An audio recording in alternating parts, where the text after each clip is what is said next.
Anda tahu berita itu. Anak umur 10 tahun memilih bunuh diri, saya pakai kata memilih, untuk menyelamatkan hidup ibunya. Dia minta dibelikan buku. Ibunya bilang tidak ada uang. Lalu dia memilih bunuh diri. Satu tindakan republikanisme. Yang kalau kita bongkar, anak 10 tahun bisa memilih bunuh diri dan menulis surat pada ibunya. Ibu, saya pergi dulu. Ibu tidak perlu bersedih. Harga buku itu berapa? 10.000. 10.000 itu berapa per mil dari 17 triliun yang disumbangkan oleh Prabowo pada Donald Trump? Apakah Prabowo punya etos republikanisme? Atau anak 10 tahun yang memilih secara rasional untuk bunuh diri? Itu tindakan rasional yang sangat dewasa. Walaupun dengan konsekuensi secara psikologis kita mesti periksa latar belakang. Tapi dia memilih untuk dia mau pergi. Dan tanpa ragu dia putuskan hidup saya harus saya hentikan. Supaya hidup ibu saya berlanjut. Supaya hidup 5 adiknya berlanjut. Supaya hidup kecamatan itu berlanjut. Supaya hidup kabupaten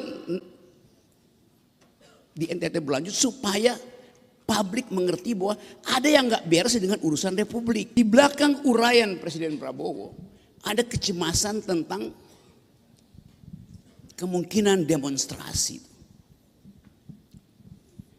Coba kita lihat, seolah-olah stabil, tapi undercurrent politiknya penuh dengan kegelisahan. Ini kehidupan pertama. Ketika kita paham bahwa pada akhirnya seluruh investasi buruk selama 10 tahun Jokowi harus ditelan oleh Prabowo. Udah di sini sebetulnya tuh kemarahan publik. Udah di sini ketidakadilan. Di sini ketidakjujuran. Sekali Prabowo datang bicara, dia langsung sampai di hidung. Maka Presiden akhirnya tenggelam. Ditenggelamkan oleh pas event. Apakah IHSG drop kemarin gara-gara kebijakan Prabowo? Ya sinyalnya di situ.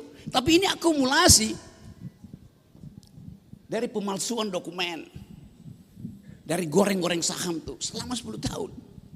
Apakah hutan yang di Sumatera itu hancur gara-gara 1 tahun Prabowo? Ya. Tetapi dia akumulasi dari 10 tahun dibiarkan oleh Presiden Jokowi. Artinya selama 10 tahun tidak ada